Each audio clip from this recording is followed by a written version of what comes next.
Normally when I have a crowd this big, I like to take an offering. Do you have any personal?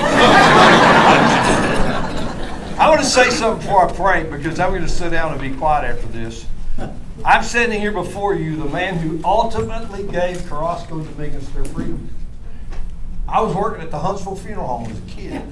I had just gotten my funeral director license, and I go to up there early the next morning, really, to pick those two inmates up and put them in the back of a car, and under heavy guard, we went down to Houston to the Harris County morgue. They were tagged into the morgue in a very unique fashion. I won't tell you what they were tagged in as, but it started with a B. And, so anyway, they tagged them in that way, and I was going to tell you the whole story, but I don't know if Dr. Green is still alive or not. I didn't want to get anybody in trouble. Thank you so much, Dave, for letting me go. Let's have a word of prayer. Father, thank you for this day. God, thank you for the men and women whose lives were touched forever by the siege that took place in Huntsville, Lord. And Father, I thank you today that we can come together and celebrate those who survived, and Lord, at the same time bring honor to those who did not. Father, we know that you have a will and a way, and God, I believe with all my heart that your will and your way was conducted that evening, Lord.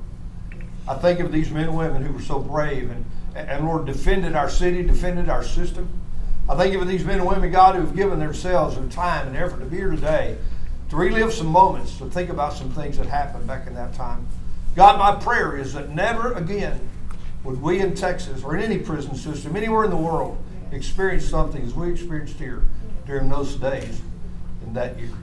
Father, bless this gathering. We praise you in the precious name of Jesus. Amen. Amen. Thank you, Reagan. I'd like to introduce to you now our Master of Ceremony. That is Robert Riggs. We're very honored to have Robert. Robert is a Peabody, he's a journalist, national award-winning journalist. He's a Peabody Award winner. So you folks who don't know what a Peabody is, like I didn't know before you told me, it's like an Academy Award. So he's very well distinguished in the journalistic world, and we're thankful that I've had the opportunity to bridge a relationship with him in the last year. And I'm going to turn it over to him. He's going to take over from now, okay? Thank you, Robert.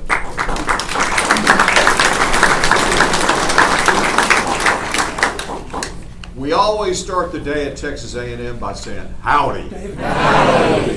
Got some Aggies here.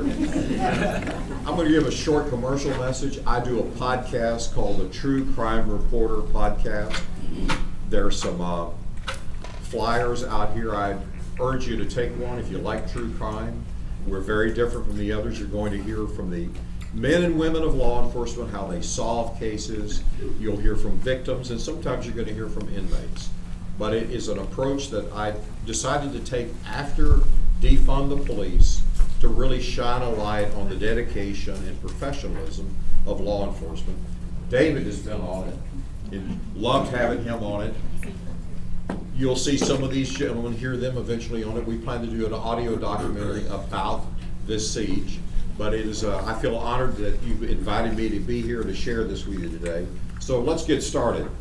The rules and regulations about leaving the prison with a hostage, you can see that they weren't going to be walking out of here with employees. And I will never forget the first time I came to the prison system with a camera crew, and I was doing a series about how serial killer Kenneth McDuff got out of prison, which I now have on Fox, a 5-part documentary about it that's won a number of awards. But I remember the crew looking at me and saying, does that sign mean what I think it means? And I said, oh yeah, it does. They went, now how did I get a sign to come here today? So, James Estelle, and everybody here, that's what they always had on their mind, and they knew that they were not going to let them leave here. So we're going to go through these slides quickly because we got a great panel here to talk to. So you can see it started on 1 p.m. July 24th. Apparently the whistle had just blown, the count was over, lunch was over. Fred Carrasco was in the library and fired a shot off with a .357 Magnum. 3 guns had been smuggled into the prison with hundreds of rounds of ammunition. Carrasco, by way, just He was the equivalent of today of Pablo Escobar. He was a notorious drug dealer with spanning multiple states. He'd become a legend. He was called the Mexican Connection. He was also referred to as El Señor. They were writing ballads to him about his exploits in Mexico, and he reputedly killed 46 people already. He was, again, like what you would see in the Narcos story today, with the real-life early version of it. Ignacio Cuevas, he was an older inmate. Rudy Dominguez, the priest, the prison chaplain, referred to him as vicious, just vicious, a vicious person.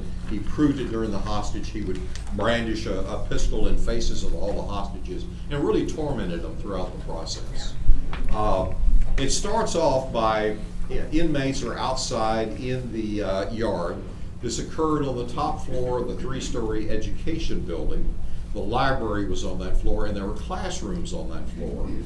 And unfortunately, the windows to the area had been bricked up because they didn't want the inmates being distracted that were in class by what was going on outside. But it would certainly make any attempt to rescue everybody just about impossible. There was only one way in and one way out. That was a double glass pane door that went out on a 3-story ramp that would wind down to the below. And the second story was where you fed the inmates. It was the inmate dining room. Ground story is where the staff would eat. Lieutenant Wayne Scott at the time, and Wayne, as you know, became the director of TDCJ. It really, in the wake of some of my stories, Wayne, about you came in to clean it up after we reported on the parole board corruption and all, and he is to be applauded for what he did here of changing everything. He comes running up. Also, the Sergeant Nowitzki, the guard. Nowitzki got a flesh wound in the left foot. You had a bullet go through your blouse of your uniform, and of course you were unarmed, and you took cover and went back down.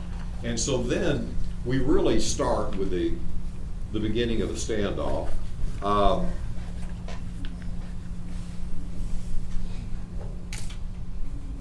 see here. Okay, we've got.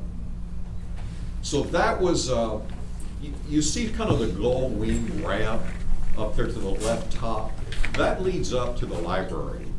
And this ramp winds down, and you can see the yard down below, the recreation yard. And so this was certainly it would be a formidable challenge even today with all we know about SWAT rescues and assaults because of that ramp and how to get in. And so they really, I just look at it in terms of what I know today of having covered hostage scenes, Branch Davidians and everything. This was really a difficult challenge. So the warden, he immediately started negotiations through the telephone that was in the library. And then Director Estelle, he was over speaking to a community group, I believe a Lions group or something in San Antonio, when he got the call, and he immediately flew back to Huntsville. The Rangers received an immediate response from 2 Ranger captains and an FBI agent that came to advise, came to assist. The FBI agent was instructed out of Washington that, look, this is a state matter, not a federal matter. You're to advise but not get involved, but like any good FBI agent in that period, he got involved in the final rescue, and it really amazing what they did. So it really became a media circus. Media came from all over the place. It was making national news. I'll say this though, it was overshadowed by the Watergate. The Watergate scandal had reached a pinnacle of what was going on. I actually at the time was an investigator in Congress for the member who started the Watergate investigation, and I never heard about this at the time. But if not for Watergate, this would have been international news, something like this. So there is an area here where a tent was set up. And the reporters, and you'll probably hear from later, I think you guys were all fighting for payphones to file your reports. And CBS apparently had the money, they were able to lay their own phone line in. I used to work for CBS. So,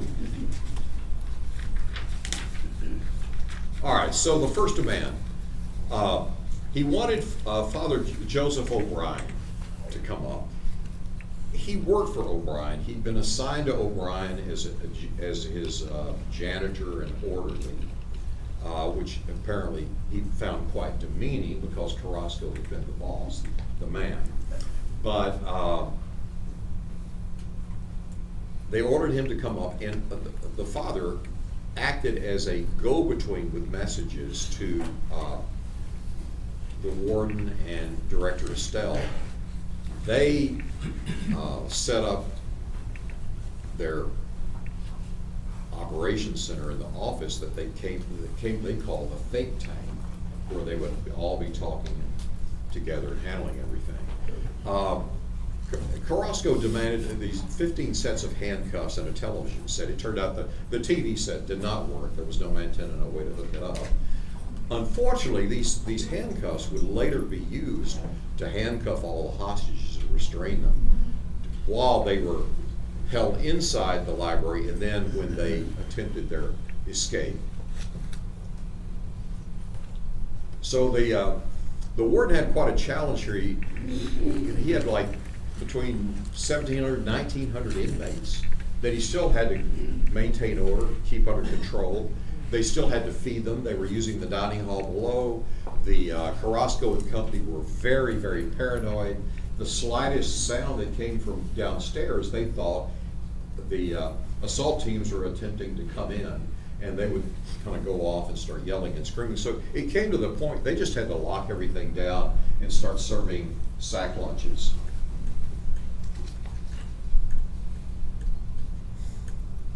So at the plate glass door, it's the only way in and out. Carrasco and the inmates, they moved heavy file cabinets in front of the door that you could see here. I think if you look closely, you can see there is a hostage seated on top. He would rotate the hostages on top as human shields, trying to deter any attempt, because they're going to be the first to die, the first to suffer. So later in the day, Carrasco's attorney jumped on a plane and flew over here, and he was also acted, he could speak Spanish, was acting as an interpreter, was somebody that agreed to help, and he played a crucial role, always trying to talk the mercurial Carrasco down, because he'd go in these big mood swings, screaming he was going to kill the hostages, and then calm back down and ask for Kentucky Fried Chicken. I mean, literally in a split second.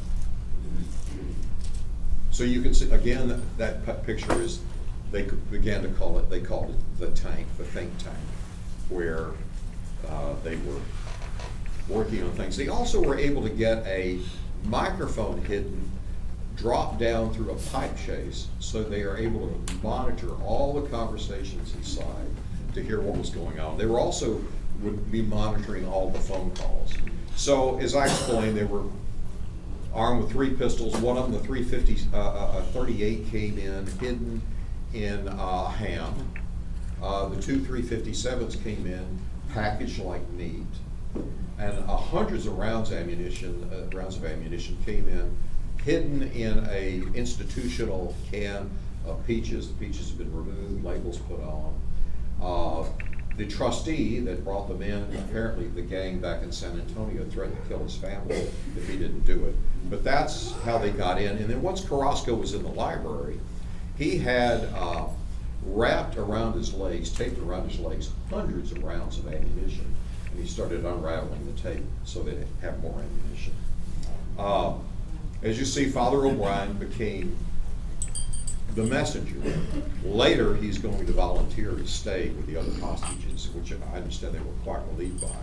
So You know, the demands were crazy at times, but he wanted more weapons, ammunition, two-way radios, and suits. Harshafter and Mark's custom suits, and nice shoes and stuff. And some of the hostages kind of giggle among each other because these men didn't know how to wear suits. They were kind of didn't know how to do ties. They were just drooped off and everything else. But it was pretty clear really early on that there was not a clear escape plan that they had. And then late that evening, Glenn Johnson had suffered a heart attack, and they allowed him to leave after lengthy talks. Day 2, they wanted Father O'Brien, he either stays or he leaves, because they were suspicious of everything going on. But he stayed, and as I said earlier, the other hostages were really relieved by it. I know that he would lead them in prayer at times, trying to calm frazzled nerves. So they did put together assault teams, and they had snipers, they had metal shields, and you know, literally this is before the day of sophisticated SWAT teams that have procedures, and even for negotiations. And so they're at a real disadvantage. There's the shield, and if you've seen footage today, there's shields similar to that, but they have a little bulletproof window in them and that sort of thing. So they tried to get his wife to come over. They kind of suspected that she was either involved, knew about this, or might be putting together a plan with this gang to try to break him out. And they had put up a huge security perimeter of police around and troopers around the city, and certainly around the prison. But she would not participate. So then he started letting hostages have the short phone conversations. And one of the things you can see when you really read about what was going on, some obviously started to suffer Stockholm syndrome, where suddenly you would feel your life is in the hands of the hostage taker and you want to try to help them. And so many are pleading in tears to get the system to release them. In the background, the hostage takers are coaching them and coaxing them and pressing to do fake tears, and that sort of stuff is going on. So it's a real, for them, emotional roller coaster. They did listen in on all the calls to get really valuable intelligence. So everybody calls in, you know, it's a 12-hour shift, and they're sleeping everywhere. I think you got a picture here of them sleeping. And are y'all able to hear me in the back okay? Good, all right. You can see everybody's bunking in on tables and anything else they can find. On day 2, he wanted to talk with Governor Briscoe. I would suspect what I know about hostage negotiations and interviewing negotiators today, that would never happen. It would have never gotten up to that point. But he was threatening to kill everyone. And so the governor basically said, I'll get back to you, and then later relayed a message that Estelle is acting with my authority and in my place.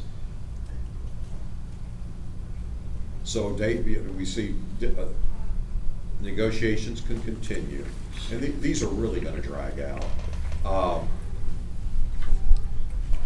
They then put C4 explosive devices on the outside wall of the education building in case they had to blow a hole in.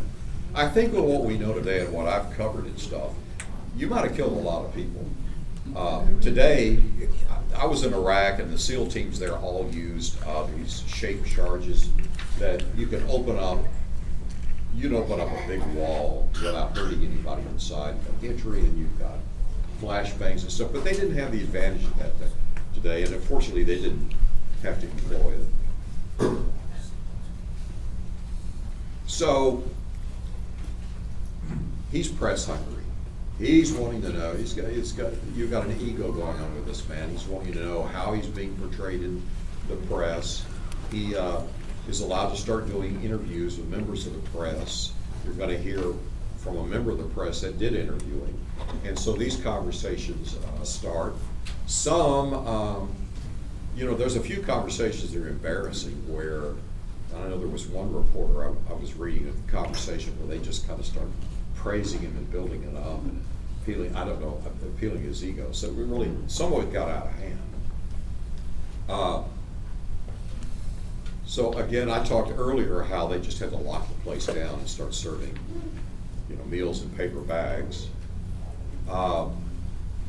This becomes interesting. He was afraid that when they would make their getaway, snipers would shoot him in the head. And so he started sending plans down to Director Estelle of what he wanted designed.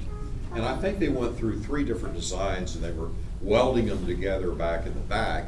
And in the end, it looks like a cross between, looks like something from King Arthur's court or a welder.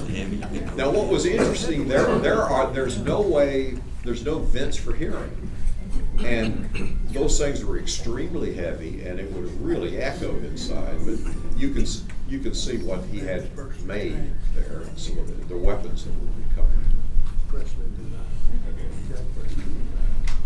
So, surprisingly, because Carrasco was at first reluctant about the priest coming in there, and he made sure stress that he was an atheist and didn't want the priest trying to convert him that had before, but then demands that they have a mass. So the inmates were volunteering to run food up, and I think they were going to a favorite popular hamburger place here and other places, taking food in. And again, they were afraid snipers would shoot them at the door. So they also feared that the system would put some kind of drug into knockout drug, something to put in the sleep. So they would make the father do that. Sounds like the court in England, when they tested the poison all the time. Again, day 5, he spends most of that day doing media interviews. And it really is a case where he is trying to influence public opinion, but also influence the policymakers' opinion, Estelle's opinion about the release. He's trying to build up support for letting him, just let him go, just let him walk out.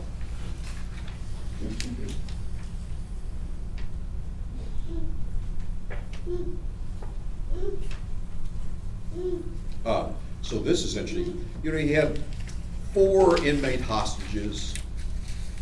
I know at the end, the chaplain believed they really assisted a lot, and he wanted to prosecute it, but they decided not to prosecute him. But this one, he didn't want any part of it, and so he literally dived and threw himself through the plate glass doors to escape and survive. It was, cut up a lot, but he just wanted out.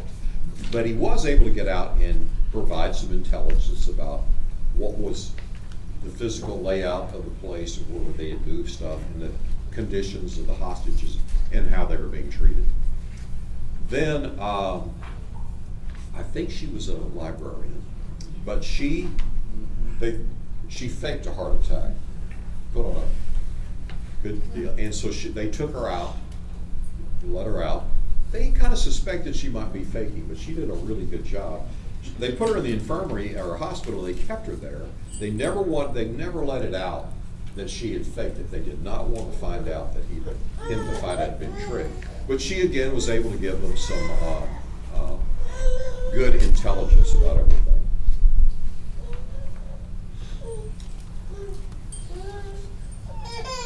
So you see here, he thinks this is going to end with his death. He starts asking his attorney for advice about a will, and even goes as far as to make an inventory of the money they have taken from the hostages and putting it out so it will be returned to them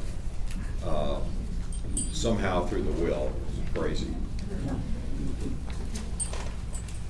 Then this is for the first time. Now he wants an armored car, and this is the kind of the first this comes about. And at the same time, they're building what became known as the Trojan horse. What this was two 6-foot by 6-foot chalkboards, and they taped them together, jerry-rigged them together. There was a 3-foot space between them where they would later get inside. But then they took the law books and they used tape from inside the library, and they taped 700 pounds of law books around the outside of the chalkboards. And then he actually shot into one of the law books to make sure the bullet would not penetrate inside. They also cut what I call gun ports into the side of the chalkboard so they could fire outside.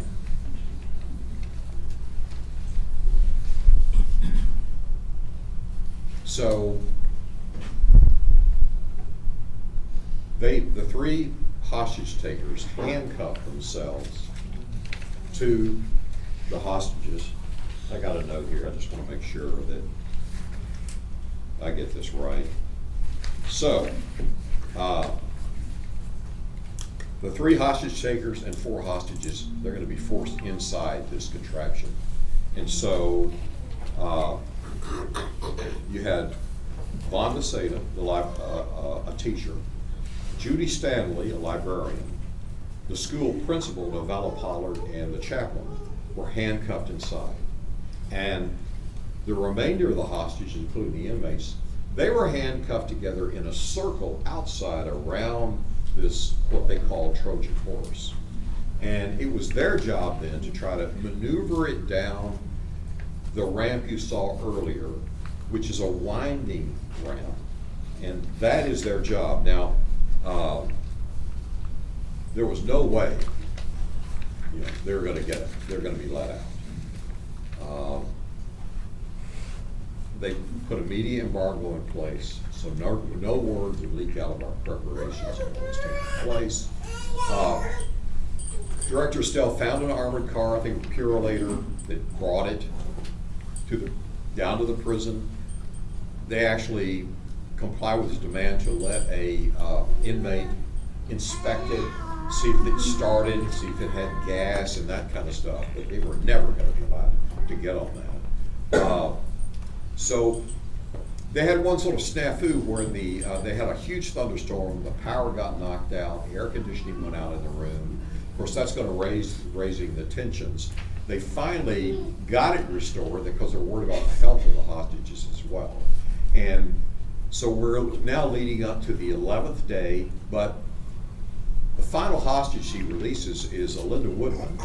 And he released her to go down and tell the prison officials what his plan was, what his escape plan was. And the plan was they're going to be coming down the ramp, and they were going to go to the armored car. It wasn't really clear if they'd taken the hostages on the armored car. One thing was clear, the thing they had discussed inside among themselves, it was all overheard, is they wanted to go to Cuba. They thought Fidel Castro, the communist regime, would give them sanctuary. So that was what they had come up with. They were going to go to Cuba.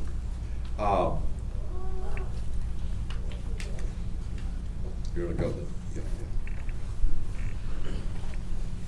Yeah. So what they decided to do, they brought in the local fire department, and they hooked up 3 high-pressure fire hoses. The plan was to be hiding on the ramp, hit the water, and topple those rickety, they were on little rolling wheels, but they're very rickety, they were top heavy, and so the plan was to knock them over with the high pressure. And so as they come down, they're kind of on the final turn, and they got hung up in the handrail. And one of the officers yelled to get down to the hostages, and they hit it with the water. And they're on the verge of toppling it, but the water pressure, one of the hoses burst, and the water pressure goes, and suddenly it's just down to nothing. And they opened fire inside, and the first thing they did is they killed the hostages. They killed 2 hostages.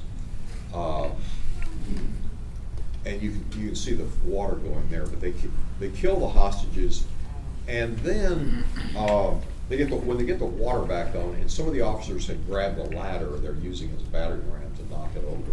But Carrasco killed himself. He committed suicide, shot himself in the head after shooting one of his hostages in the head. But they knock it over, and the inmate Cuevas and his hostage, he had passed out or something, but had fallen on the ground, and so he's handcuffed to his hostage, and so they're kind of out of the range of fire. The priest had also gone down, but when they get there, Dominguez is under the priest, and he yells to the officers, "He's got a gun in my back," and they were really fast thinking. He rolls over, and then they kill him. They shot him multiple times. And so the longest siege in history, it comes to an end at 9:50, and which brings us here to today. I think you got some slides showing you the kind of the news coverage that came about. Yes. So go back a minute. That's this jerry-rigged Trojan horse that they're inside of. And nobody people really at the time, I think there was nobody was kind of thinking about this was a crime scene and evidence, and they took it out and burned it. They were so disgusted about it. And the library itself, they had ransacked it, made a mess of it. And so they weren't really able to collect evidence like they should have. And so it was,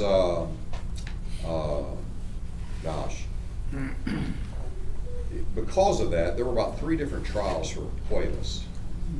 He finally, he did get the death penalty, but I think it was 17 years until they were finally able to execute him. And that closed the chapter on this. National headlines across the country. But what I really want to get to now, I want to get to our panelists, because they're going to really fill in chapters of this history of what took place. You want to bring the lights back up? Sure. David, you can think I should start.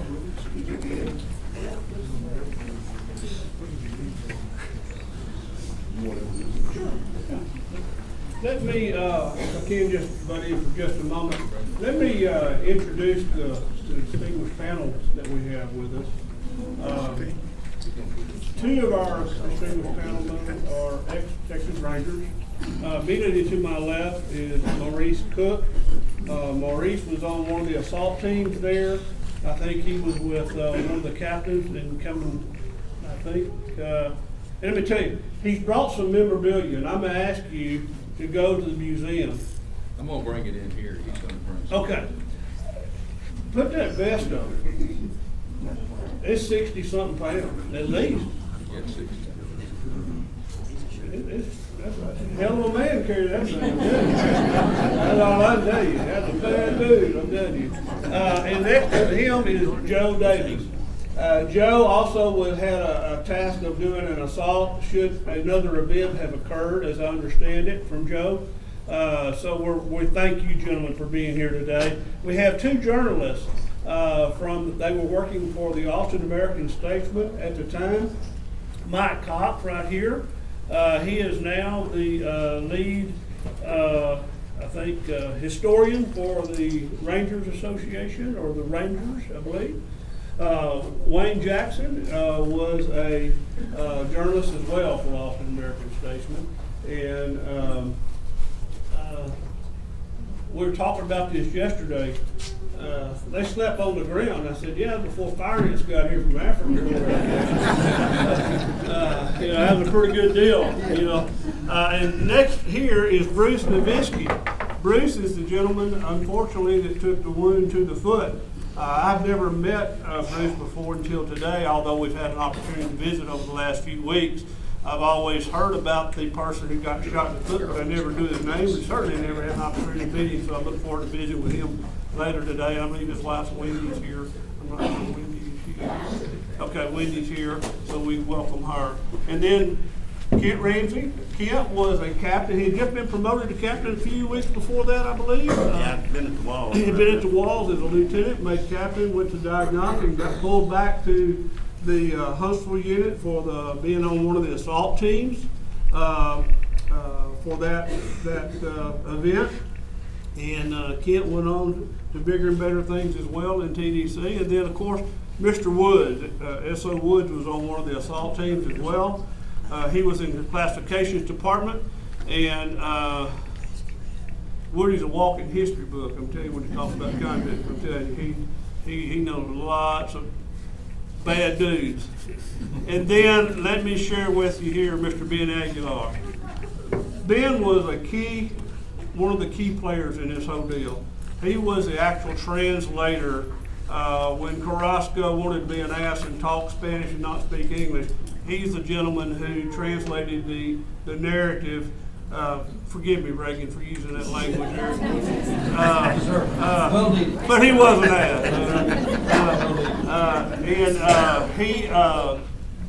He translated that stuff. And it was, I asked Ben yesterday, we were being, I said, well, did you put it on speakerphone? There wasn't no speakerphone. He said, it was one of these things, you just put it down and you listen the best you can, But another walking historical history book there as well. And then, of course, a friend of mine, and I will say also, my father-in-law, to some degree, his daughter and my son are husband and wife. But he's still Mr. Scott to me. I don't call him Wayne. And Wayne was a lieutenant at the time. He took a glazed bullet through his blouse of his shirt. Fortunately, he wasn't injured like Bruce was. And Wayne, you heard a little bit, Wayne went on to a great career with TDC. He was instrumental in getting us out of the difficult court cases that we were in. And Lord knows if you've worked for TDC, you've been through a lot of them. So it's a distinguished group. We're going to let them kind of tell you what their responsibilities were prior to the incident, what their responsibilities were during the incident, and then we'd like to open it up to questions from the audience. So you can ask whatever you want. That's easy to be said because I don't have to answer it. They do, okay? So I'm going to start here with Maurice. You want to tell them a little bit what you were doing prior to the incident and where you were stationed and where you came from and all that? Okay, I was assigned, in fact, I made Ranger in 1973 in September, and this happened in 74. I was assigned to the Houston office. And I got a call from Captain Rogers, who had already got to the scene, and he wanted me to bring these blue vests over here that are, well, you're going to have to use two hands. Yeah. You care if I try and... No, you can put those, they were in the front and back to protect, and they had a crouch shield also. But these... You don't want to hold them? That was my assignment, to bring those up here. And of course, once I got up here, I got assigned to stay here. And I never will forget, I had a flat tire on the way up here because I was running so fast that I blew out a tire and I had to get the tire fixed. But I got it fixed and got here. And so I stayed for the 11 and a half days while I was here. And the first 4 or 5 days, we stayed right behind the library on mattresses. In fact, I'm going to plug my book now because it's Unlikely Texas Ranger, You Be the Judge. And I have some chapters on it, or a chapter on the Carrasco incident. And this just happened, you can't see it, but this right here just happens to be the map that Carrasco drew on the route that he was going to escape out of the prison. He was going to go out the back gate. And I found this in the library the next day when we were able to tour the library.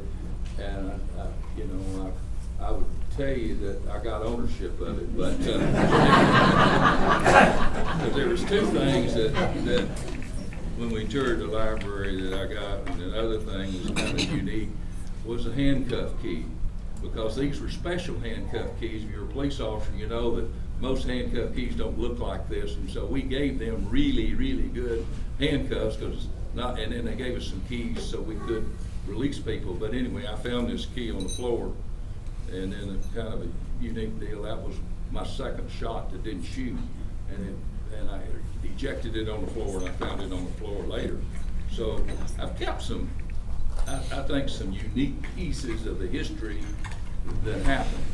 But, and I don't know if I'm talking too much or not. If you tell me if I'm talking too much, because I was on the, when it came down to the 11th day, they asked us, do you want to be on the assault team? And Captain Rogers said that the people that were there first and his people would get first choice. Every one of them, without exception, volunteered to be on the assault team. And we had a little bit of a dilemma. You talked a little bit about the dynamite or the C4 and so forth. It was in 3 places, and they were stationed on the back of where the windows were bricked up. They bricked all those windows up because the librarians could see the inmates stripping their clothes off when they came in from the fields and so forth. And they didn't want them to see it, so they bricked all those windows up.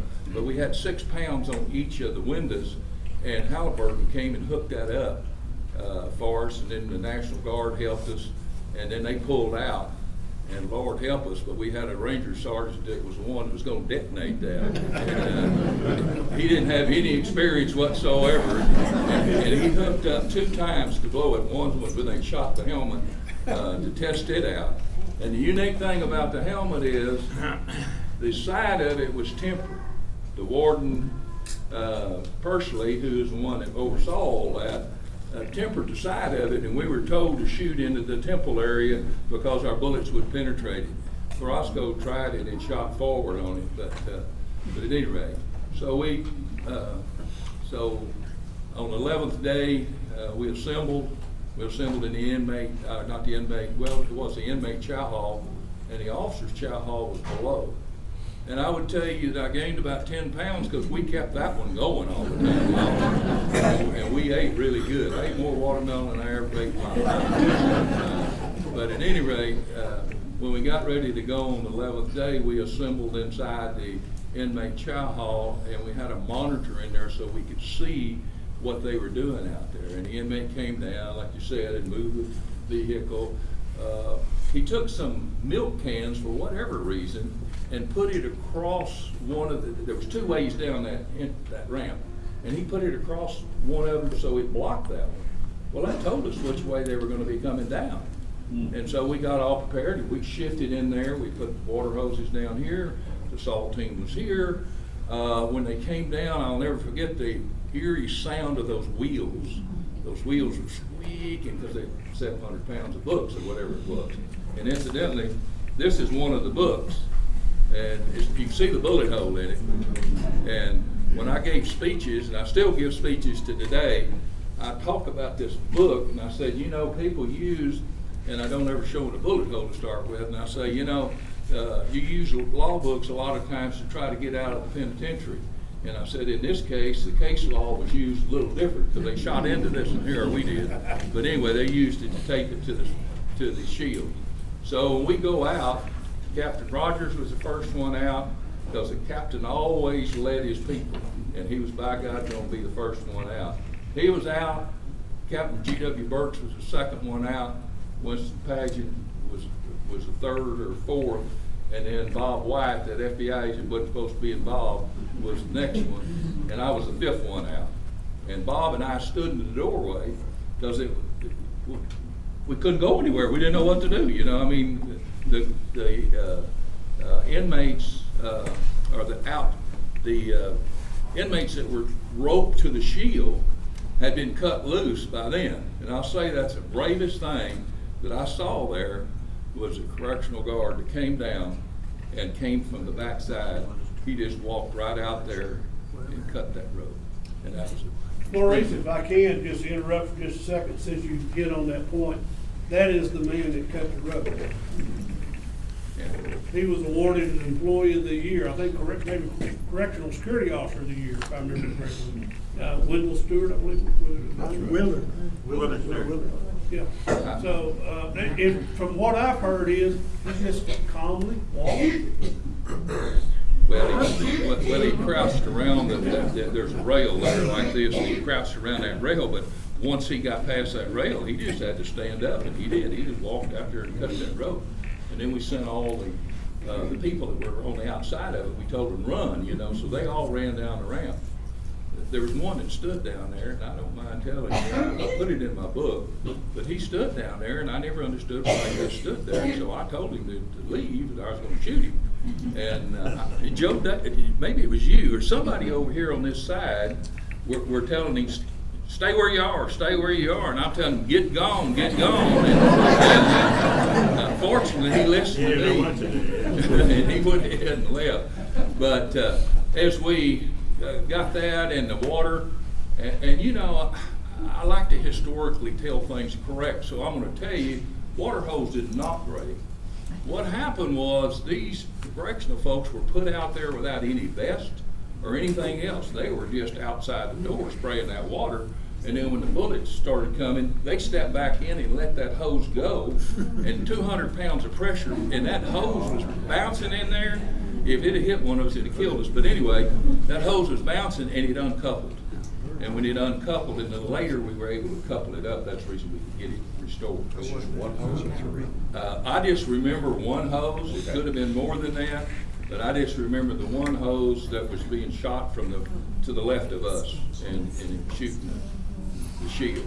And so after it broke, the captains run out there, and like I said, they were, and there's pictures of this, the captains and Winston Pageant were crouched down behind a little wall right outside the door. And then the three of them, once again, they wasn't doing any good. But just prior to that, I'm standing next to Bob White, and Bob White got shot right here in the chest. And he went backwards, and that propelled him. I've never seen anyone being shot before. It propelled him back against the wall inside the cafeteria, and he slid down where the trays are all turned in. And he sat there, and I said, "You okay?" And he said, "Yeah." And I'm standing in the door, and I thought, what am I standing here for? I'm not doing it. So I went back in, and we helped get the captains, or we told the captains, and I talk about it in my book, that I remember cussing and saying, "Get your ass back in," you know. But here I'm telling captains to do that. Winston came on in on his own. But we got them back in, and that's when the ladder came in. We got the hoses back, and I got on the fire hose, and I've never been on a fire hose before. When I cranked that 200 pounds open, I don't mind telling you, I had to shut it off because you have to ease it. And I did, and I had my pistol in my hand, and Charlie Whitcomb come up and said, "Would you put the gun up?" Put the gun back up.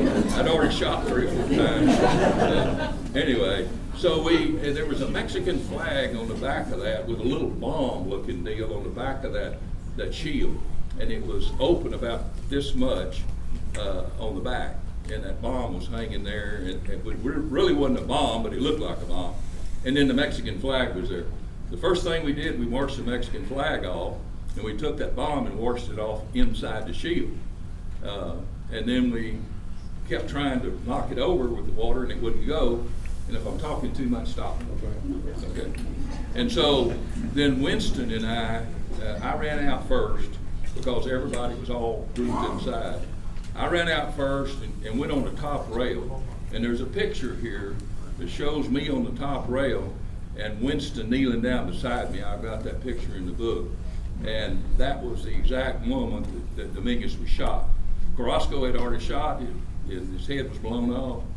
And Winston said, "Which one's Carrasco?" And I said, "That's him." And I pointed to Dominguez, which shame on Dominguez, because Winston leaned down beside me and shot him in the temple. And I hope y'all don't mind me getting this graphic. But then he turned and reached in front of me and shot him right here.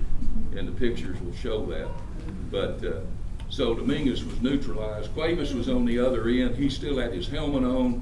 He was faking, I think, a passing out. Father O'Brien was there after Dominguez was shot. And I know priests don't lie, so whatever you heard Father O'Brien say, that's the truth. But I remember him saying, get me out of here. And he was not handcuffed to anybody. We did pull him under the bottom rail. He told us twice. We said, "Are you hurt? Are you hurt?" He said, "Get me out of here." And so we pulled him out. The team went up and engaged Cuevas, took his helmet off, and then about that time, everybody at TDC come converging in on us, and we lost all the ammunition, or all the cartridges that they fired. We couldn't prove how many they fired because if they had reloaded, because they were picked up as souvenirs, and we never did get those back. So somebody's got some neat souvenirs because they got those cases, but that they shot. And but I guess that's my story. How quickly did Carrasco start shooting? As the water hit it? Or Yes. you could hear him shooting the hostages? Well, we don't know when he shot the hostage. Yeah. We just know he was shooting. Okay. And but we could hear it. And I know I hope there's not any kids in here that would be offended by this, but Carrasco shot himself after the siege was going on. You know, the siege went on for a little while. And Winston Pageant was really fired up. And I'll never forget, Winston Pageant said, "When I get out there, Carrasco, I'm gonna pee in your ear." He said the other word though. And about that time you heard a boom. And I almost believe, well, I do believe, that's when Carrasco shot himself. He wasn't gonna let us get our hands on him, and he didn't know what we were gonna do to him. And so he shot himself. And that's my story. And this is Joe Davis here. I'll let Joe go ahead.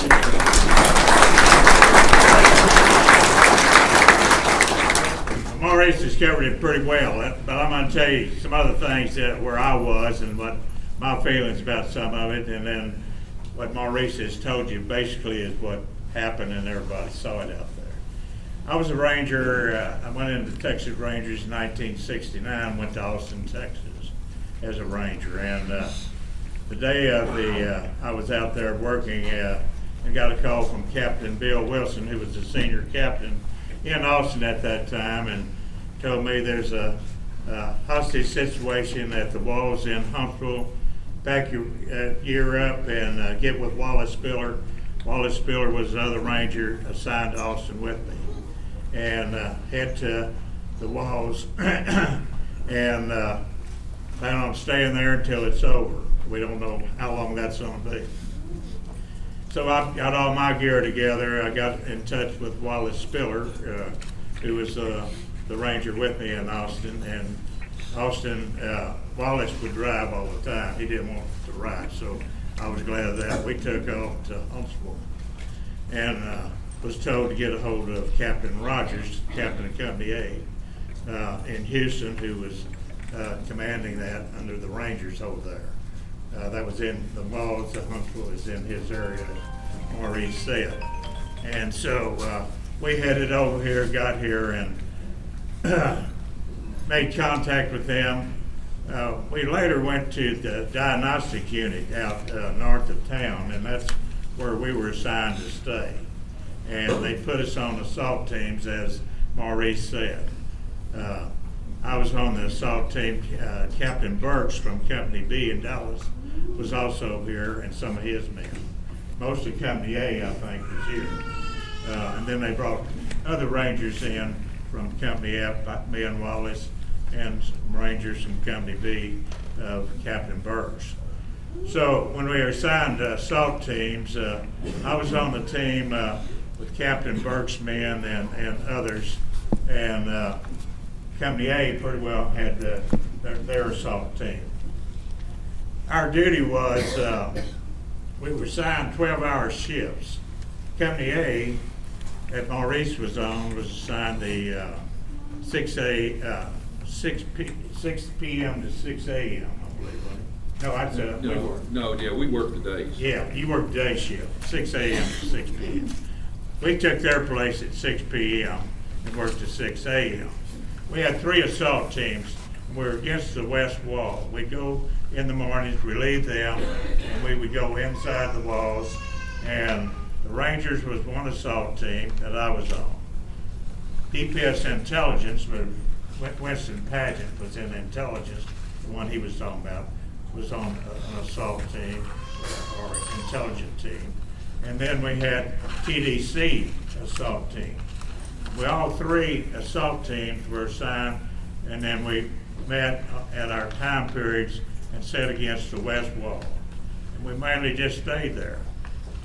Captain Rogers, Jim Estelle, and then we're negotiating with Carrasco. So our duty was strictly to stay there. What I really appreciated is during all of this is Captain Rogers would always come down in the evening when we were there and brief us on and give us updates of what was going on. While we were in there, as Maurice said, they did put explosives on the three walls, the three windows there, and they came down and told us that, and they sandbagged it. And then we had a meeting there at the walls in case Carrasco or anyone was killed at the library.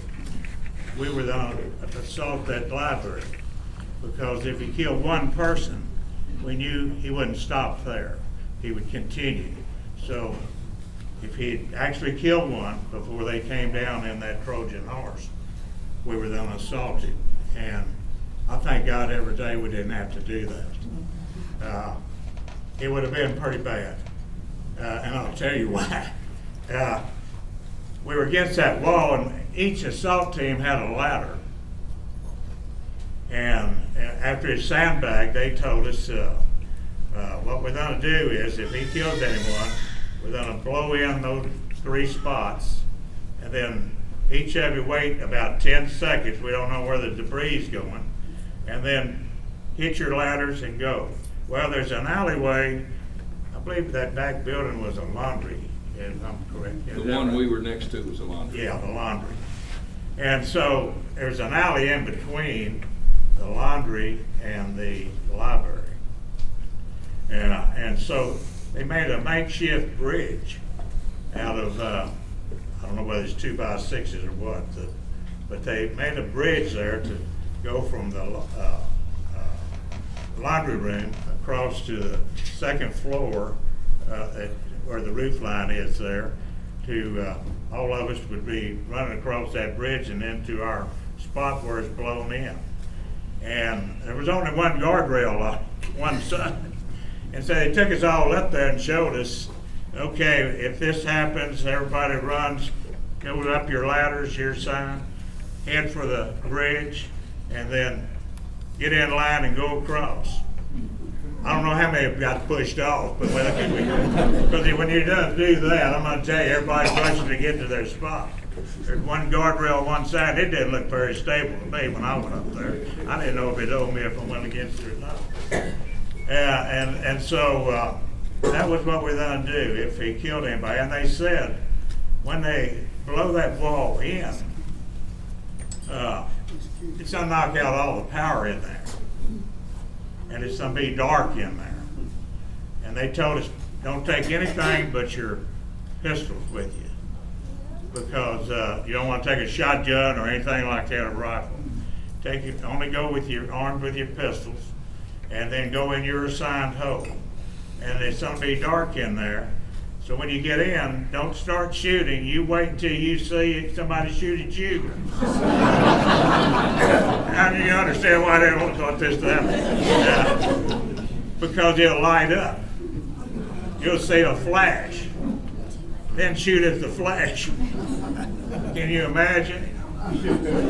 Let me tell you, it was probably the best plan he come up with. But if he killed somebody, we'd have to go in there and stop him.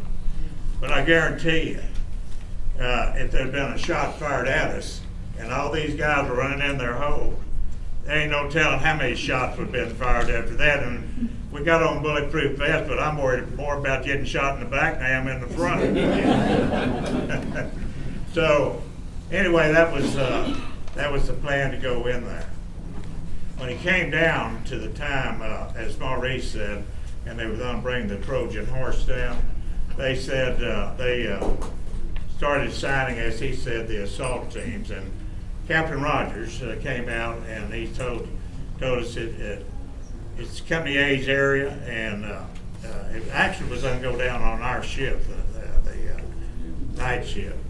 And so Captain Rogers came down and he said, you know, it's in Company A, and he said, I want my people to Company A and their team to go in and do it, because that was his area.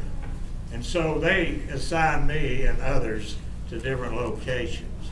I wasn't in where Maurice was in the actual shooting where the fireworks was. I was assigned over facing the library and near the hospital where it comes together with another building. I think, or is there communications in that?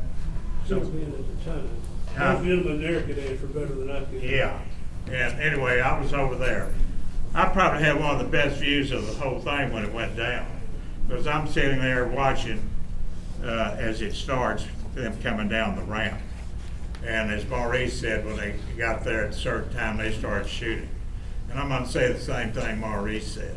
When I'm watching all this, the bravest thing I've ever seen in my career is when that lieutenant, Stewart, I believe, was his name, is that correct? Went up there and cut those hostages loose and got them out of there, because they were hanging. That water pressure had hit them and they was laying on the ramp. I mean, they couldn't stand up, they were hanging. Well, we told him to get down too. Yeah, and so then he goes and he cuts them and he gets them out of there, which was something to see. And like I say, I've never seen a more brave thing done in my career than what he did.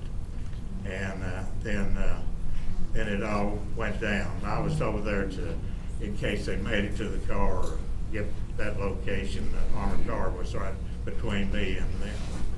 So that was my assignment. So anyway, I'll turn it on down now to. Go ahead. I want to jump down to Mr. Woods. Can you let us, help us understand, how did Carrasco ended up, and I guess this was a medium security unit, how was he not in a maximum security unit? Because he'd been wounded in a shootout in San Antonio with police officers. Well, the classification committee had received a lot of intelligence from law enforcement and even from inmates that there was a great risk that he would try to escape, that he had made that known publicly and among all of his gang members. And we were, because of his medical condition, his wounds and all of that, we knew he was going to have a lot of medical attention while he was in prison. And we were concerned about putting him on the TDCJ transfer bus, which would have had to carry him to Galveston, Texas for medical treatment, to the walls for medical treatment, those kind of things. So instead of putting him on the bus, we decided we'd just put him at the hospital. And Father O'Brien actually volunteered to be our spy, I guess you would call him. And he was constantly watching Carrasco and feeding information back to us about what his activities were and things like that. But the concept was to keep him off the bus and cut down on the possibility of an assault on one of our buses and escape attempt in transit. Wayne Scott and Bruce Nabisky, y'all lead us through how you hear that somebody's got a weapon and what you two then do. Bruce and I had just come back up from turning the squads out from the back gate. We'd come walking through the tunnel, and the education officer, whose name was, I believe, David Smith, came down the ramp and yelled at us and said, there are inmates in the education building and they have guns. Well, that didn't make sense to us. Nobody has a gun, especially an inmate inside the penitentiary. So Bruce went up one side of the ramp, I went up the other side of the ramp, and we were probably, I'm going to say 15 or 20 feet away from the double glass doors, and I saw, and Bruce can tell you what he saw, but I saw two inmates jump out and start shooting through those glass doors. And obviously we turned and ran when that occurred. I went downstairs and went into the officer's dining room and told everybody that was in there to stay put. We had a situation. Then I made my way up to the warden's office to notify the warden what was going on. And Bruce, you didn't just run, you leaped, did you? I don't remember. I remember David being in front of us. Was he? I think David was a few steps in front of us. I do remember seeing Carrasco, because double doors were tinted, and it was a bright July day, sunny day, 1 o'clock. And I remember seeing Carrasco come around the door in his white uniform, and I remember him had a pistol across his chest. And I said, there he is, he's got a gun. And about that time, the shooting started. I went down the ramp, like Wayne said. I think Wayne told me to go to the warden's office. So I made my way up to the warden's office. And as I go in the door, Warden Husbands looks at me and said, what's going on, Sergeant? And I said, Fred's in the education building, he's got a gun. And he said, are you all right? And I said, yeah. I said, I'm fine. And the secretary, Molly Stanley, said, well, Bruce, you're bleeding. And that's when I looked down at my foot, and that's the first I felt the gunshot. That's how the adrenaline was flowing and stuff. And so I was sent to the hospital, and Warden's husband wouldn't let me come back to the unit until that following Monday. And I came back, and that's what I remember. But you were in the back there with us a lot, because I remember you distinctly walking around there, hobbling around there. And, I think it was sympathy that they put me back there with y'all. But I enjoyed my time back there with the Rangers and stuff. And my father was a chief deputy sheriff, and so I knew some of the guys. And anyway, yeah, that was it. I was not involved in the last day. Ben Aguilar, give us a sense of what it was like dealing with this man and his emotions, this emotional roller coaster, and the kind of demands he was making. Well, to start with, the very first day, I crossed the street from my office, which was in the administration building, to go to the Walls Unit, to go to the dining room. And it was 12 noon. What I usually did, I'd go there and have lunch. As I was walking across the pathway there, I looked over towards the prison chapel, and what struck me unusual, right then I saw Carrasco and Dominguez and Cuevas, all three of them were sitting on the front steps of the church, of the chapel. And it struck me kind of funny. I thought, these three guys together. I didn't think very much about it after that. I went in, had lunch, got my lunch, time over, went back across to the office. And by then it was about 1 o'clock. And about that time my phone rang on my desk, and it was the director's office calling me, and she said, Mr. Estelle wants you to go back over there to Warden's husband's office and wait for him there, because he's on his way from Dallas, or I think Dawson or Dallas, and he'll give you further instructions when you get there. So I said, okay, and I wondered why. So I walked out and I saw a commotion. As I was crossing the yard there, I saw a commotion in front of the library building. I said, what's going on? They said, well, this guy has taken hostages, and he's got them up there, so, you're going to have to just wait here for further instructions. So I went in and to Warden's husband's office and sat there and waited. As time went along, Mr. Estelle finally arrived, and he started getting all the troops together. He called, about that time, the Rangers had been called, Captain Pete Rogers, Captain G.W. Burke, and a couple other law officers, and some of the officers and wardens that were there. We all gathered in Warden Husband's office, quite proud. But then we just we waited for Mr. Estelle to get there, and then the phone rang. There was a bank of phones right there, and Warden Husband's answered. And it was Carrasco already talking to him, or trying to get some kind of a commitment from him. And Warden Husbands looked at me and said, I don't understand this thing this man's saying. I said, okay. So I got on the phone and I said, yeah, what is it, what is it you need to? He said, oh, you speak Spanish? I said, I sure do. And then he started giving me all these demands. I want the guns, I want the bulletproof vests, I want this, I want, radios, walkie-talkies, whatever, and all the stuff that he wanted. I started writing it all down and give it to Ford and Hudson. I gave it to him. I said, here are his demands. So he took them down and said, well, tell him we'll get around to it. We'll have to consider everything first. We'll have to wait for instructions from the director, who is on his way. So tell him he's gonna have to wait until the director gets here.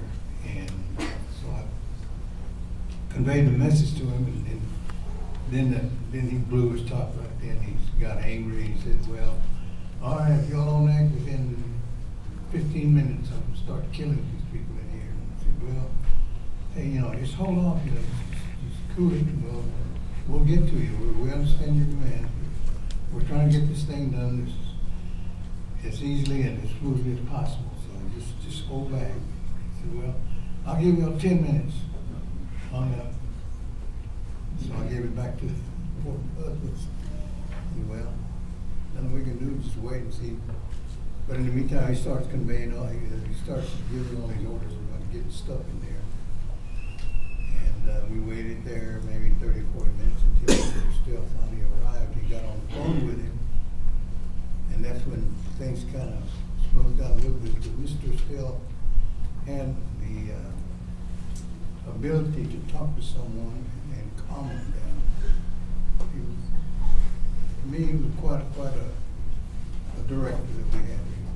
We'll never do another director like him. So we had one, Wayne.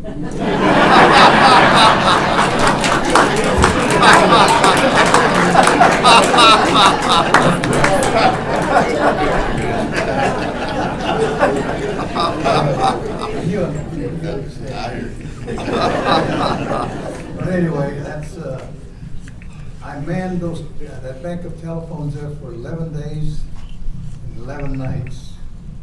I took calls from Fred Carrasco. I took one call from Rudy Dominguez. Cuevas never got on the phone. He just didn't. I guess he was shy, or he couldn't speak English anyway. And but I talked to the hostages. I remember talking to the ladies. They were very brave ladies, very brave ladies who withstood all the abuses that they were going through up there, all the verbal abuse that they were having to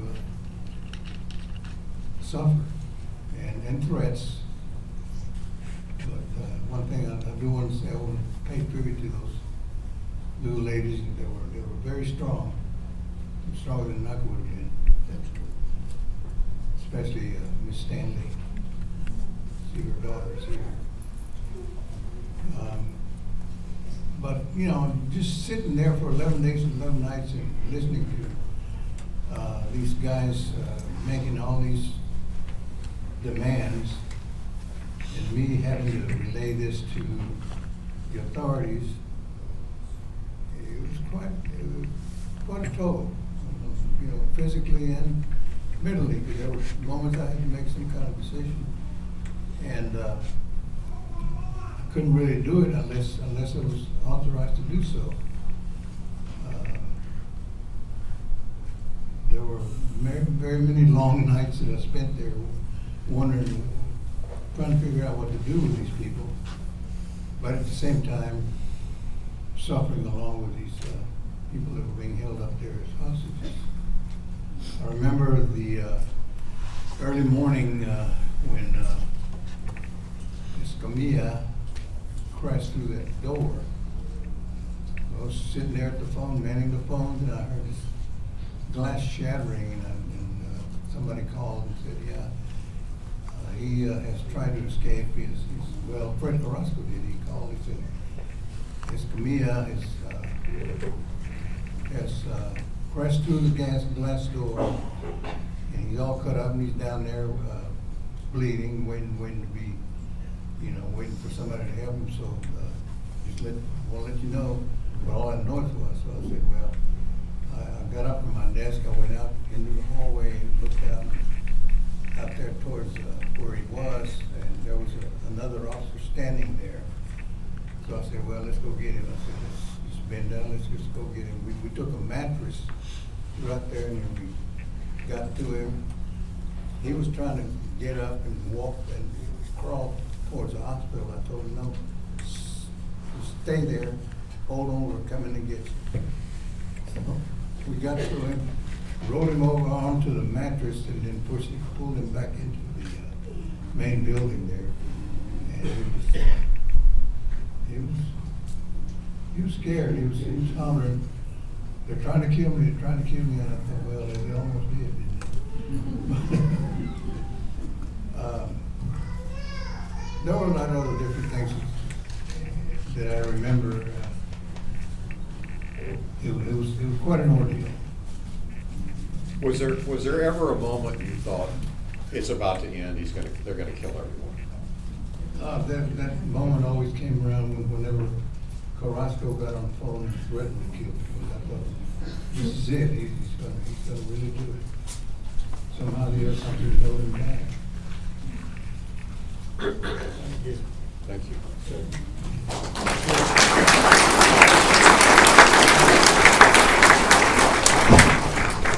So we had two members of the media there. Mike Cox, who for years was the spokesperson for the Department of Public Safety and has written extensively about the Texas Rangers. We'll start with you, Mike. Just give us the lay of the land of the media and what was going on. One thing I want to say first before I get to that, we volunteered to go to Huntsville. Everybody else had been told to go to Huntsville. I had to sort of semi-beg the American Statesman editors to let me go. I didn't find out about it until later that afternoon, and you'd think that working in a newsroom that I would have heard it that way, but actually a newspaper buddy of mine called and told me what had happened. And we thought, of course, that it would end immediately. We were even worried that it would end before we could get there. So we left the next morning on the 25th, and I think the statute of limitations has run out now, so I will confess that I think at that time there was a 55-mile-an-hour speed limit because of the ongoing energy crisis. So Wayne and I drove a little bit faster than 55 miles an hour to get there. In fact, I looked back at my notes, and we got from downtown Austin to the Walls Unit in 2 hours and I think 37 minutes. It made it even 27 minutes. We were going pretty fast.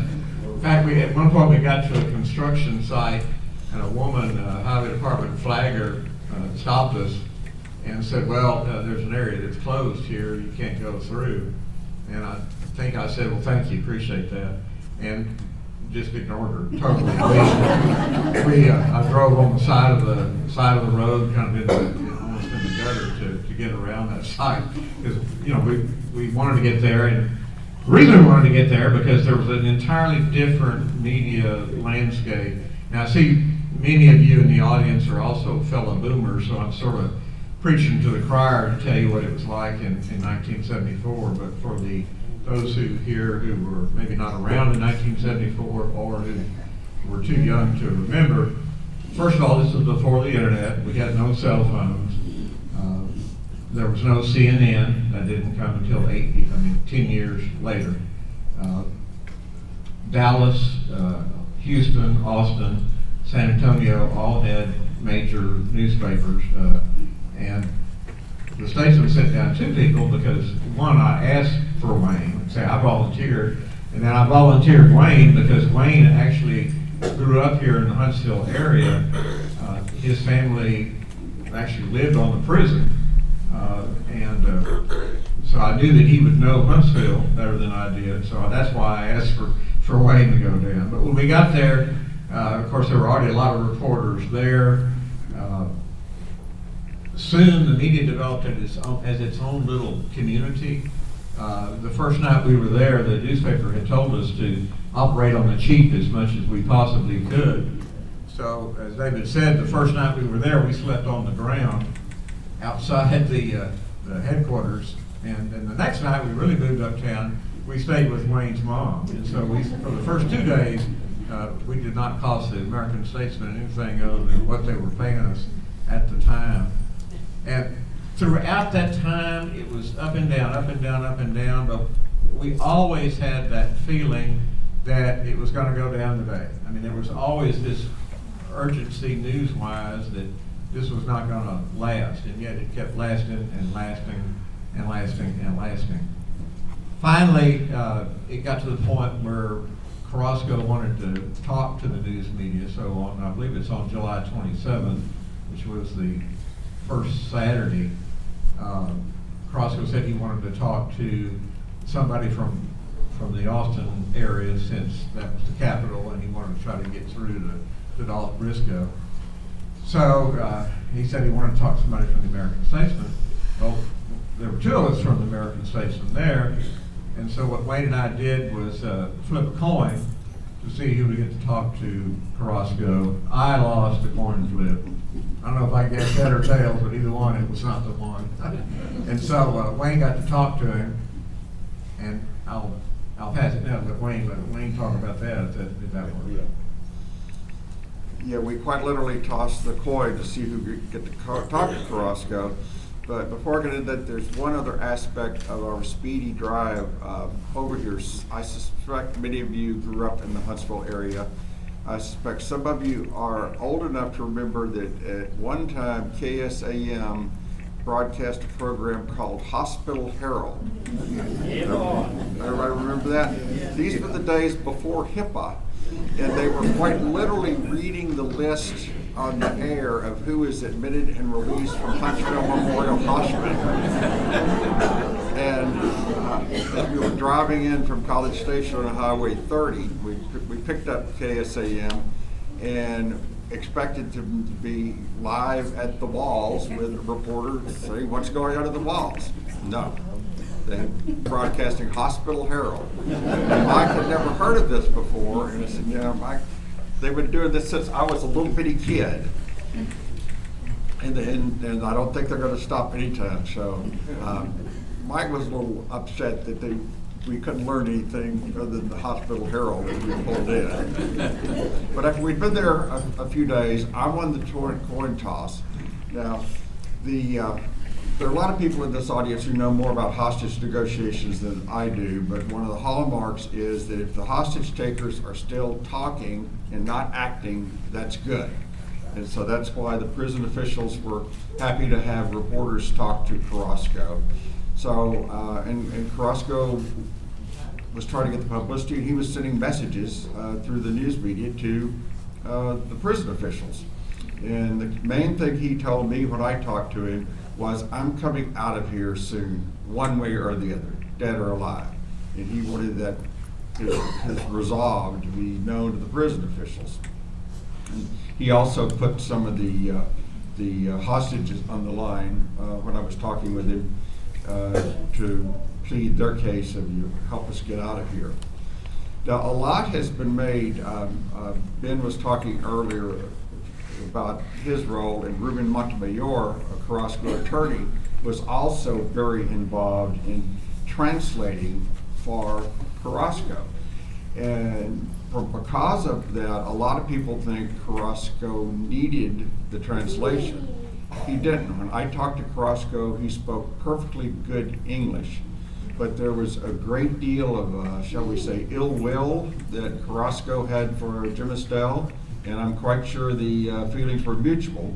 So that was part of Carrasco's power thing to say, I want a translator between you and me, because he thought that had put himself above Jim Estelle, and that was part of the game that was always played.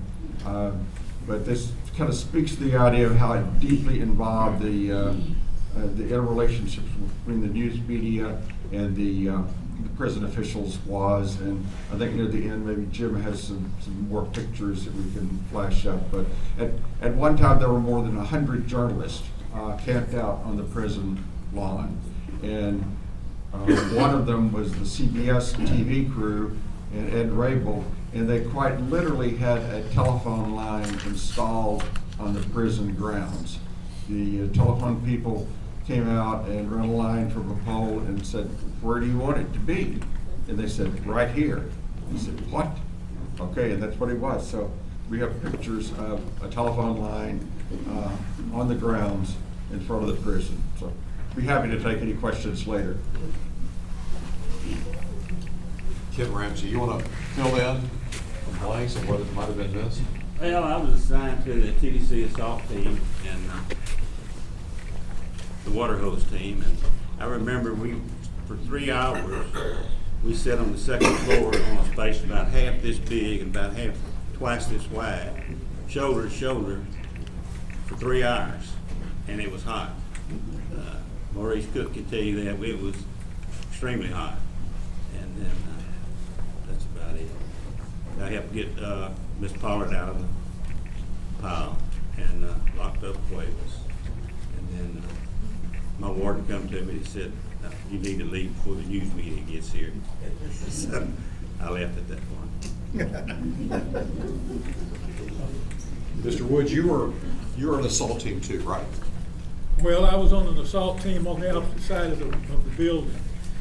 We had a group of 12 men that had all volunteered, and they called us the dummy squad. And the rumor floating around the agency was that you had to have an IQ of 60 or less to volunteer. I didn't volunteer. I got put on.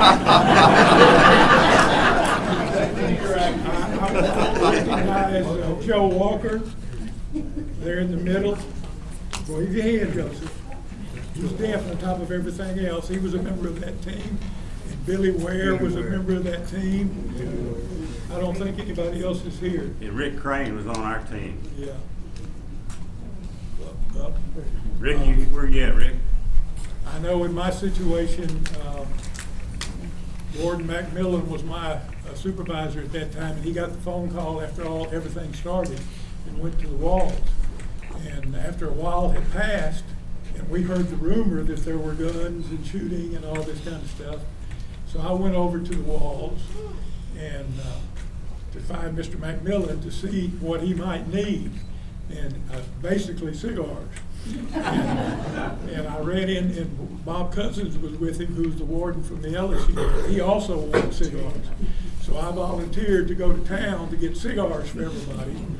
And while I was out doing that, I went and gathered up my wife and my baby daughter, took them to my in-laws, and told her to stay, because the rumor was also floating around that Carrasco was going to have gang members in Huntsville, and they were probably going to try to take hostages of some of our families.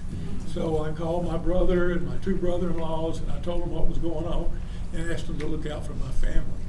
And then when I went back up to the walls with the cigars and other stuff, and I was asked if I wanted to be a part of this assault team. And there were 12 of us, all volunteers.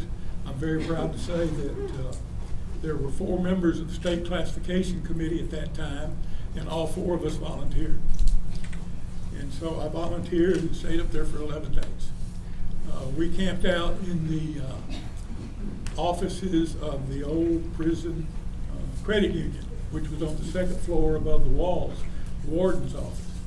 And we slept on the floor, and the Wyndham School District was next door. We stole seat cushions and curtains and all kinds of stuff out of that building and just slept wherever we could sleep. And we probably, our responsibility was if there was an incident, if he started shooting or killing or hurting anybody, we were to assemble behind the prison hospital, cross the courtyard, and go up the ramp, go through the door. And the same thing applied if they decided to blow the back of the building out. We were going to come across the courtyard, up the ramp, and go through the doors. And at the time, it didn't sound too enticing because it was an open courtyard. We had the Pursley's tanks but they were so heavy I couldn't carry it. And we were in pairs, 2 pairs, 6 teams, and we were supposed to have the tank. One of us would carry the shield, and one guy would be behind with a shotgun and pistol.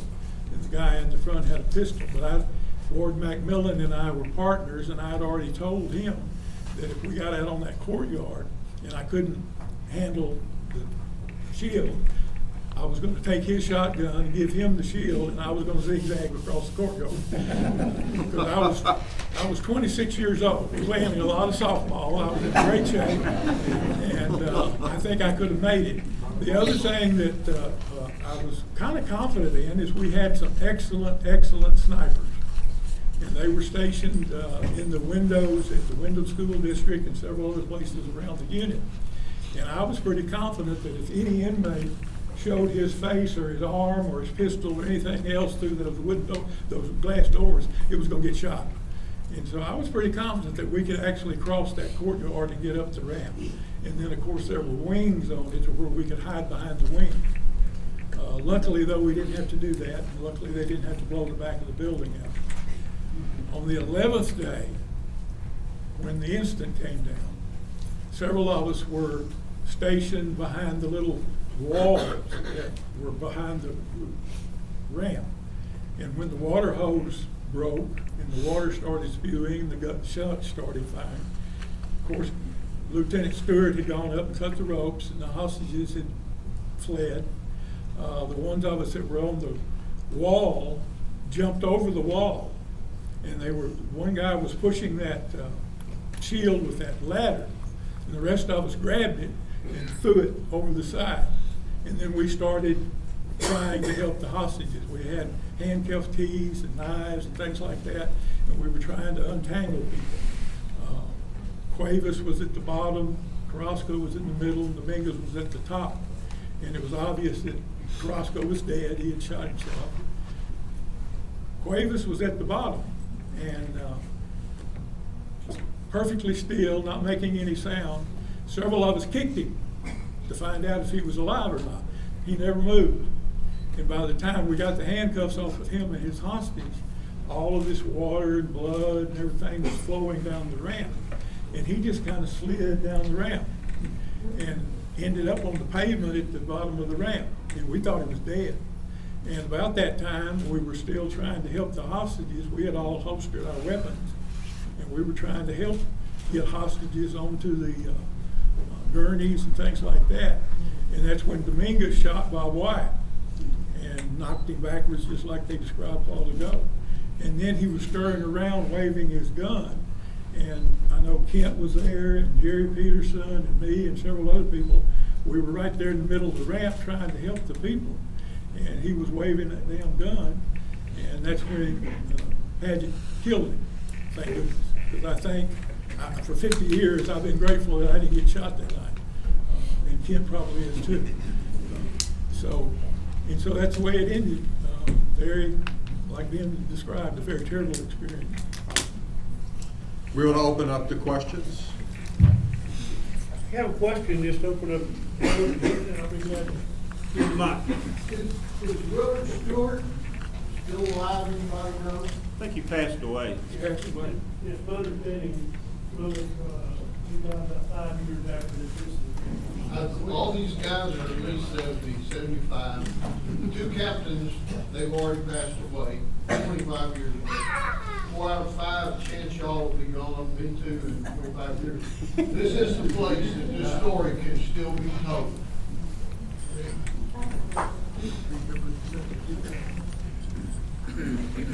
I couldn't hear it very well, but I want to know, where did those guys get those guns? I mean, all of them, they're starting ambushing you guys or ambushing TDC. well, at the time, there was an inmate employed at the walls. There was a trustee, and he worked at a house outside the prison walls for one of the administrators for the prison. He was from San Antonio, and of course knew of Carrasco. Carrasco's people on the outside threatened his family, and Carrasco made him aware of that, and he actually ended up smuggling, the weapons were brought to him at the employee's home, the bullets, and he ended up smuggling that in food stuff, canned goods, rotten ham. There was all kinds of ways that he used to bring those guns in and the ammunition in through the back gate of the prison unit. Yeah, I think His it's, name was Hall, by the way, Lawrence Hall. yeah, I think it's important to note that they did not have to go through metal detectors at the time. You just held the ham up and the officers frisked them and they walked through, and shortly after that, metal detectors became pretty commonplace. Did Lawrence Hall escape right after that? No, no, he was put in segregation and stayed there the rest of his, I'm assuming he's dead. I think he died while I was still employed, but he was put on segregation, of course. And I want to think, I think I saw the DA here a while ago. Did he get prosecuted? Lawrence Hall? Yeah, did he get prosecuted? He did. What did he get? I think he got, whatever, during that time, he did 60, it was the same as the life sentence, and I think that's. Right, yeah, he got prosecuted for his participation in the escape. And he is deceased. The inmate that smuggled the guns in, we felt like had connected with Rosa, Carrasco's wife, and got the guns from her. We never proved that, but he was working for that assistant director, and he kept the guns there until he could smuggle them in. Now, he did leave the system because we didn't have him identified as the one, and he was still somehow or another got out of the unit because he was a trustee, and did go to Houston and was arrested in Houston. I think the official Ranger report will show that. So, but What was the name of your book? unlikely Texas Ranger, you be the judge. It's about 19 pages devoted to the Carrasco incident. Could I ask, when you talked about the fire hose, break in there, can you tell the story about the TVs? Yeah, there was a point when we got flooded with the water, when the hose separated and so forth, that water just flooded, and it was probably an inch or so in there, and we had some TV monitors in there, and one of the TV monitors fell off in that water. And I never will forget, another brave act was Charlie Whitcomb, who was part of the assault team. He was an intelligence sergeant. Went over and grabbed a towel and unplugged that TV. And I thought, man, that was a brave act, because all we could think of is we're fixing to be electrocuted any minute, and none of us responded fast enough to get that done. But Charlie Whitcomb did. He went over and grabbed it, and there was a lot of brave acts that happened on that day. The folks manning the fire hoses that walked out there without any kind of vest or anything on, and was exposed to fire and was shooting the shield. That to me was a brave act too. So, but There was a question wanted to be asked back here. Did Rosa Carrasco, did she have any prosecution, anything that we could connect her to this incident that got prosecuted? she was never prosecuted to my knowledge. Any other questions? I was a young guy, about 27, when this took place, and I was fortunate because I was supposed to test some inmates up at the walls, and before I went in, I went upstairs to the inspection department to get supplies, and all this came down about that time. So I got to go back to diagnostic and spend 11 days on the front gate that we didn't have. It was a makeshift because of all the threats that had come from the San Antonio area. And so we had several of us that spent 11 days, 11 nights there in front of the unit at diagnostic. And I know they did this at several of the other units. Heighten the security that was there to keep these people out. And, of course, we had Texas Rangers that staying in our dorm back in the back, several other people. So it was, it wasn't only just at the walls that we had people working overtime or whatever. It was all over the system. You might have been one of those guys, though, that after about 5 or 6 days, they sent us, we spent some time up to that point on those mattresses behind the library. But then they sent us over to diagnostic for those officers' quarters. Yes. And we told Warden Persley it was hot in there, you know. And I never will forget, he cranked that thing down to about 50 degrees, I think. And we froze to death. And so you might have been part of that, I don't know. I Yes, played ma'am. 42 and dominoes for 11 days. Yeah. We'd be playing dominoes at 42, they'd say, get ready, we're gonna go. So we'd get ready to go, and then we'd go back to playing dominoes. Basically, in this society, sometimes bad guys get put up as heroes, folk heroes. What do they do with the bodies of the bad guys? That, as far as I know, they were buried. Well, am I interrupting somebody? But Cuevas, it was Cuevas after he was executed. His body was taken back to Mexico, I believe. His people picked him up at the Huntsville Funeral Home. Roscoe. Put him in the back and took up the truck. Let me say something. Go ahead. Our funeral director. Yeah, our funeral director. Kind of a backstory real quick, because I know it's been a long time. At Huntsville Funeral Home at the time, we had one preparation table. We could handle one body at a time. So the potential, you can see, was tremendous. So we had one facility to operate out of. We assembled some wooden boxes back in our warehouse for fear that would be just to have bodies everywhere, because we didn't know. So we had to be ready for that. And the night all that came down, my wife and I, who were engaged to be married, sitting on the front porch of the funeral home at 1215 15th Street, which as the crow flies about 2 blocks from where all this came down. I'd stretched an old phone out on the front porch to get it out there far enough that we could sit outside, not knowing anything except we could hear these guys on the radio because we had scanners. And about all that time, all that began to come down, my wife went home. Her dad had been there for the telephone company for about 11 days working and keeping all the communication going. She went home. I didn't know what was next. And before long, Mrs. Besta and Miss Stanley were brought to the funeral home. They brought them to the funeral home soon after the dust settled, I'll say. And then sometime about maybe 1 o'clock in the morning, Jack King, who was the fire chief at the time, who also worked at the funeral home, called me. They all called me baby then because my mother called me baby, but he called me and he said, baby, bring a car. And so I went to the Walls Unit, through the back gate, through the tunnel, up into the courtyard. And back in that day, there were no gloves and things like they have today. So I took a pillowcase and I picked up particles of head all over those ramps and put them in those bags and take them away. When we got to Houston, David broke the ice a while ago. When we got to Houston with Carrasco and Dominguez's body to the Harris County morgue, we took Mrs. Stanley there for an autopsy. Mrs. Besta was not autopsy. But we took her down there for an autopsy, and when we got there, Dr. Sheldon Green was the attending pathologist that night at the morgue. And they were going to do an autopsy immediately when Miss Stanley would bring her home. I got ready to label them into the morgue. Of course, I'm 19, 20 years old. I'm somebody, okay? And I walk into that morgue, and I'm going to tell Dr. Green who these guys are.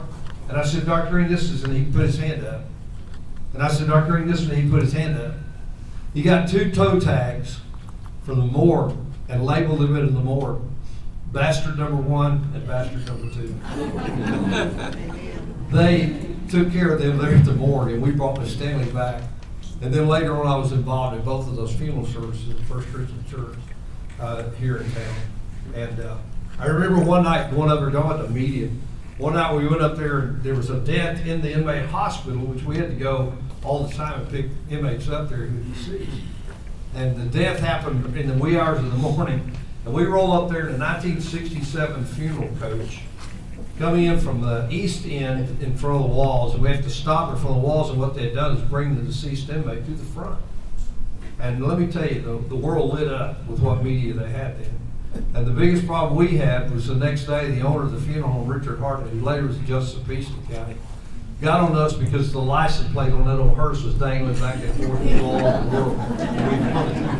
world. So those were really tense times for people behind the scenes who didn't know what might be next. Thank you. Can I say, the warden husbands told me that the medical examiner when he ruled them a suicide. He ruled their deaths, Carrasco and Dominguez, a suicide, because he said any man going up against a team of Rangers was asking.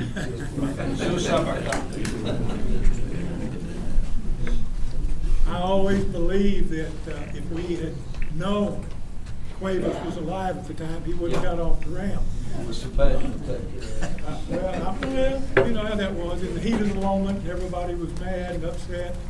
But later in my career, I was appointed to a bigger job in the classification office, and one of my responsibilities was to receive the execution orders from the district attorneys and the courts after an execution date was set. And it was my job to get the order, check it, make sure it was legally correct, and then schedule the execution. And I would notify, I had a letter that I would send out to the governor and a whole bunch of other people, notifying all of them that this inmate was going to be executed, what date, what time, and gave the order to the warden at the unit where he was held to transport him into the walls and that kind of stuff. So I had the honor of signing Cuevas's execution orders for the state, and then I attended the execution. So in the long term, I did see him killed. In closing, we've got a message from James Estelle, which I'm going to read to you. Good morning, everyone. Thank you for allowing me to be a small part of your remembrance of 11 days in hell. I know that many of you were a part of that difficult time in our TDC history, a sad time. Many of you put your lives on the line, and there was never any doubt in my mind that our team would do whatever it took to bring the siege to a conclusion. First, we remember our people who lost their lives and the impact that it had on their families of Von Veseda and Julia Stanley. Secondly, I want to thank each and every one of you who played a part, large or small, during the challenging period. Finally, Texas and TDC will always be such an important and valued time for the Estelle family. It was an honor and a pleasure to be part of the TDC family, and I'm proud of what we accomplished during my tenure as director. Sorry we can't be there in person, but we are with you in spirit. Be safe and well. Respectfully, W.J. Jim Estelle Jr.